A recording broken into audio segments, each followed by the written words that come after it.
What do you do with three children on a weekend? How do you keep them engaged?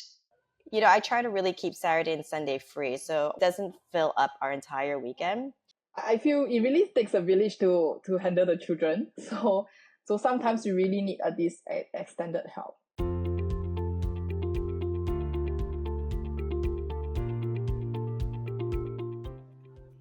Welcome to Everyday Parenting, a down to earth podcast presented by Bricks and Blocks Coaching. Tune in as we dive into the real life experiences of parents. Today we have here two beautiful moms, Sharon and Sharon. So they're moms to three kids each. Sharon Lee has three daughters and Sharon Wu has three sons. So we are going to have a wonderful episode with boys versus girls clashing. Welcome to the two Sharons. Sharon Lee, would you like to introduce yourself as a parent to us? Sure. So my side, the girl side, I have three beautiful girls, ages 8, 5, and 2. My 8-year-old is in P1 and the other two are still in K1 and playgroup. I was born in Singapore, lived here, moved back here about 18 years ago, and just getting settled into family life here is great. I work full time. I have a restaurant business with my husband, so we're constantly on the go, and thankfully we do have our weekends off, so those are the times that we spend the most with the kids.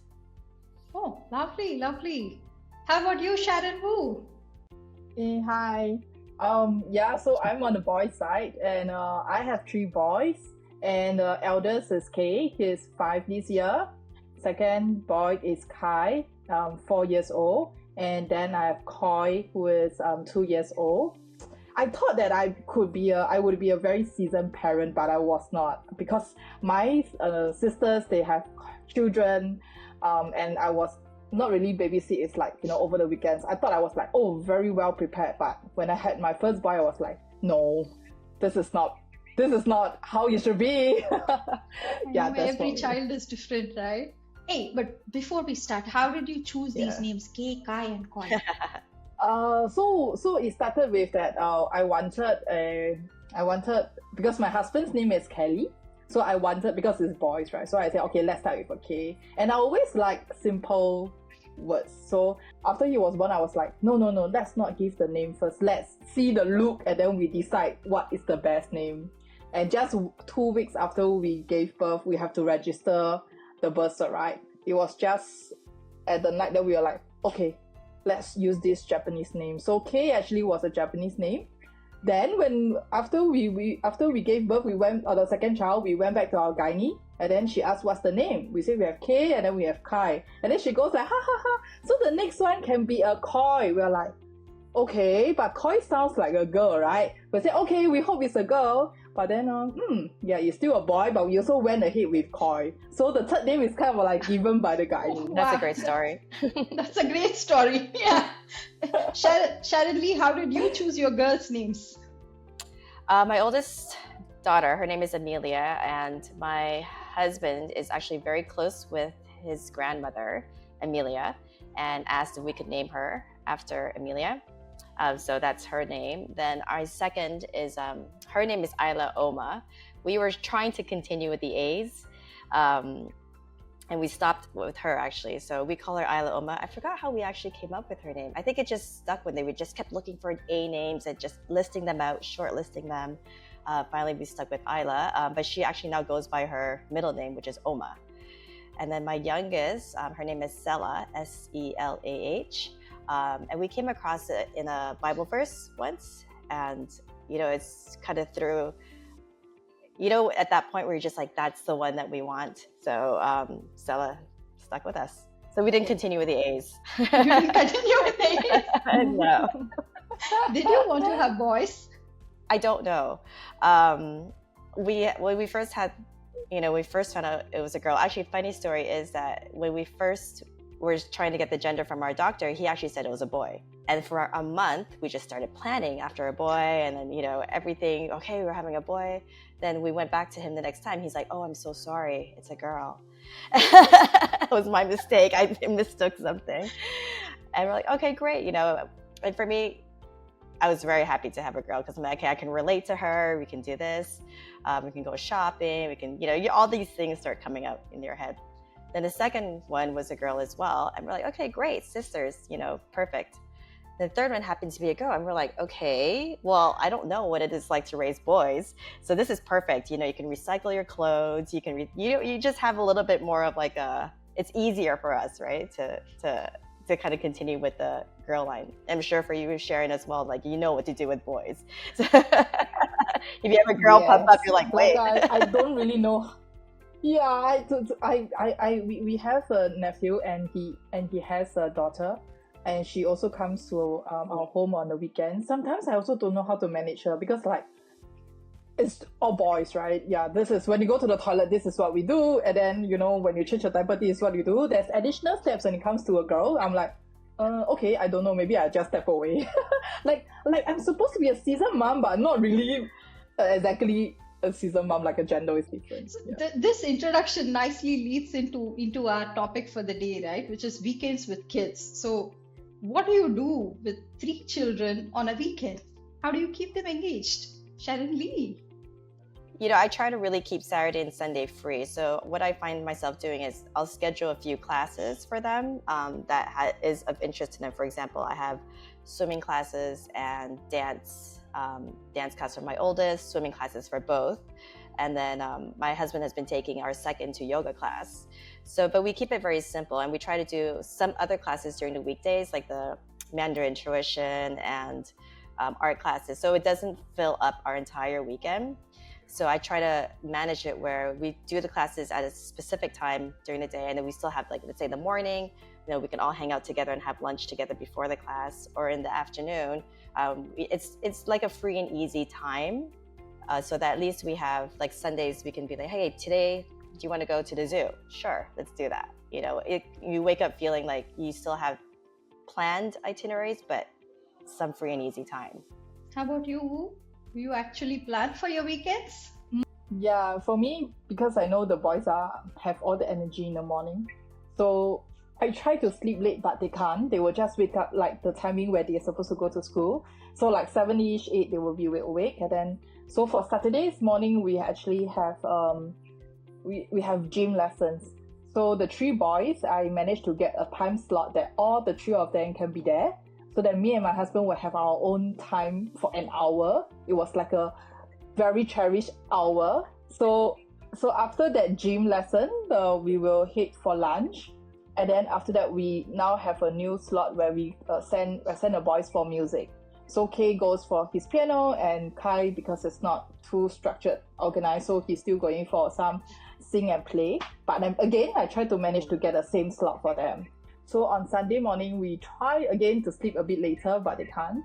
Then at 11, we also have an English class. So the 2 elder boys goes for the English school class, and we'll go for our grocery shopping, and then to get our replenishment, the milk and whatever, followed by lunch, and then we try to keep the afternoon free. So same like Sharon, like we will try to okay, maybe today the weather is not bad, let's go for a swim, or we go to the park, try to do something different. Yeah, or okay, maybe the boys feel like, okay, I want to go for an indoor playground, blah, blah, blah, burn some energy, so we just do it. Yeah, so we try to keep the Sunday afternoon free. And that free slot sometimes is also for homework, And these days, schools is like, okay, can you please try to work on this activity? So we need to paste the stickers, paste the whatever, do the cutting, and we try to complete the work. I'm actually jealous of you both, okay? I have a boy and a girl. I wish I could club the classes together, but the boy does not want to go for an art class, and the girl surely wants an art class. So the husband is going with the boy for his tennis class while the girl goes for her art class. So I wonder how it would be if the children have differing interests. You just have to split up the responsibilities, I think. Like how you said, like your husband goes one way and you go another way. We do the same thing. So for example, my husband will take the kids, or she'll take the middle one to yoga class on Saturday morning, and that's his thing with her. So that I have the other 2 with me, and maybe, since my youngest is so young, there's not much that she can do. So she kind of just tags along with me. Maybe we'll do something really small, like we'll walk to the market and get something to eat, or, we'll watch Saturday morning cartoons together. Or so you kind of have to split up the responsibilities and just attack it. So Sharon, what would you do if suppose your sons start having differing interests? I think if it's a different interest, I will try to be, say for example, because I stay in the East. So for example, now I'm actually more of forcing them to do what I think is right for them, other than music, because one is doing piano, the other is doing a sing and play, and luckily I managed to get a same slot because it's a new center. But I was thinking like, okay, maybe when the elder one says, oh mommy, I just want to do piano, and then the younger one goes like, I want to do art. So I think the way to plan is probably can be in the same area, because Tampines Hub is huge. They have a lot of different courses, different classes, different schools, different centers. So if we can try to get the same time slot or within the same time slot in probably the same area, so that, you know, maybe me and my husband can send either of them, and then we can meet for a tea break later, or then meet up after. I think that's how it's also getting parents to like, okay, it's a lot of convenience. You can send one class and So the I other. think Different all the siblings. retail hubs have well planned it. So the entire upper floor is full of children's activities to cater to this different needs for each child. Yes. It's a one-stop shop. Yes. One-stop yes. shop, yeah. And of course, I think the other thing that is also important is that, okay, there is also a massage place. Okay, parents can go for a quick massage, or like, you know, there is this Korean 10 minutes, you know, facial or whatever that, you know, we can take a chill. No, for that's so ourselves. true, because when my oldest started her dance class, it was only an hour long, and it was at Orchard, and I was like, what am I going to do for an hour? It's so short. Now she's progressed to the point where it's 2 hours, and I'm like, 2 hours is a long time at Orchard. And last week, I usually bring my second with me, so we just kind of hang out, and that's our time together. I realized that instead of just walking around, I said, hey, let's go get our nails done. So we went to a little salon at Far East, and both of us sat there, got our nails done for like 45 minutes and made it back. And I was like, this is a great, use of 2 hours, right? Yeah. Yeah. These are really creative solutions. What happens if suppose there's a challenge? Suppose, the husband is traveling. What do you guys do then? I had that scenario before. We really need help. So my husband was traveling, and usually he does not travel on weekends, but it was like he only can come back on a Saturday afternoon because there was some conference or whatever. So in the morning I have to like SOS my sister-in-law. Sis, I need you to help me to, bring Koi for this particular lesson so I can stay with Kay and Kai in another. So there's a lot of support needed, to be honest, right? So I feel it really takes a village to handle the children. So sometimes you really need this extended help. Has it happened to you, Sharon Lee? It has, many times. My husband does travel, and he goes to KL almost every month. And then usually when he comes back on like a Sunday morning. But those days that he is gone, I do rely a lot on our helper and also on my parents. So my dad I've actually trained my parents to know where, for example, I've shown my dad, okay, this is where Amelia's dance class is. And then he actually enjoys spending Saturdays with them. So what he'll do is he'll go and he'll pick her up. So I try to involve them as much as possible as well. And of course, thankfully, my helper is all hands on deck. She knows that she can take the train in to drop one child off here and whatsoever if we're too busy.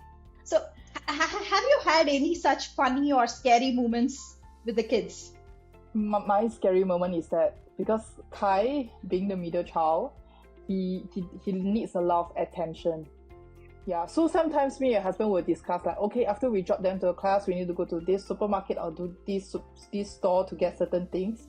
He will turn and look at me. I'm not going to class. I want to go with you. I'm like, no, you need to go to the class. I'm not going to waste my money. Then he goes like, no, and he gives me a big meltdown. It's like, wow, it's like really crazy. And then I have to, okay, it's fine, don't worry, you just go. And then when he goes there, he's like not attending, not attentive. He just walk around and he's so distracted. He just want to pass the time and wait for me to pick it up. That was like crazy. It's like, oh no. Do you question yourself? Am I pushing the child too much? Actually, he enjoys the class. It was a dance class. He loves it. But he's just like, I want to go to the supermarket with mommy. I just want to stick with mommy. Yeah, sometimes it's like in a car, he'll say, no, I don't want to go. But then when he reached the class, especially berries, he will tell me, like, mommy, I don't want to go. It's no fun. But when he reached outside the classroom, he will just take out his shoe, put on his bag, take his jacket, and he goes into the class and then just like, don't even say bye to me. Given that it's fun, and also it's quite a challenge to juggle these weekends with the children. Is it worth having 3 kids? I just turned 40 last year, and I look back, right, I'm like, wow. I think that my most proud moment is having these 3 boys, right? It's not the job, it's not the work, it's not the house, it's not whatever I've earned, but it's these 3 boys. They can be like having meltdowns, crying, and so clinging to you. But then, there is so much sweet moments, like they will just suddenly come to you, mommy, I love you. Yeah, there's no regrets. Like, honestly, I'll tell you this, is we thought we were done with 2 kids. Then we got a surprise with the 3rd, right? And at first I was like, oh my gosh, 3 kids, that's going to change everything. I'm going to have to get a bigger car. I'm going to have to, everything starts. I even came to the point where I was like, I don't think people are going to invite us to their house. We have too many people, But actually, it's very doable, right? And I'm so glad, because myself and my husband, we're both only children. So it's always been a dream of us for our kids to have at least one more sibling, so at least there's that that sort of relationship, and they have each other. So I'm actually very glad that 3 of them really enjoy each other most times. They can play together, and as they grow older, I know that at least they have company and they can entertain each other and look after each other, right? Okay, we come closer to the end of the podcast. So any parting thoughts from you guys? Girls versus boys? No matter what we have, whether it's a girl, it's a boy, whether it's 1 child, 2 child, 3 child or more, I would say leave the moment. Leave the moment as where they are now.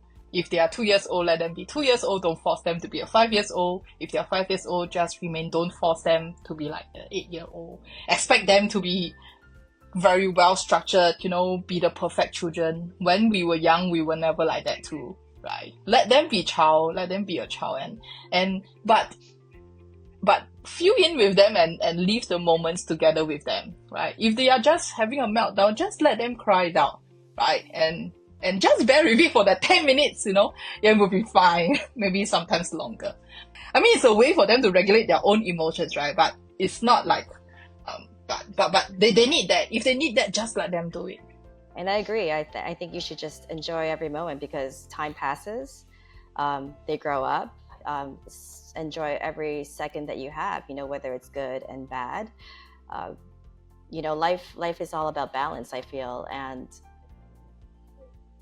don't be too hard on yourself. It's a tough world that we live in right now, with a lot of comparisons, right? Oh, how do you be the perfect parent? You're always trying to compare yourself. Oh, but their kids are doing, all these activities, and mine are, just hanging out with me. Am I not doing enough? And all that stress is unnecessary. I mean, you're doing the best you can. Your kids love you. You love your kids. They're happy. They're at home. They're safe. Don't be too hard on yourself, basically. Just enjoy every moment. Wow. This was a lovely Shweta. podcast. Thank you, mommies. We have to end Thank this you. now. Thank you so much for coming here and sharing your experiences with our audience. Thank you too. Before we wrap up, don't forget to subscribe and share our content with other parents. We'd love to hear your stories, so reach out to us at bricksandblockscoaching.com. Thank you for tuning in today. I'm Shweta, a parent coach, and this is Everyday Parenting. See you next time.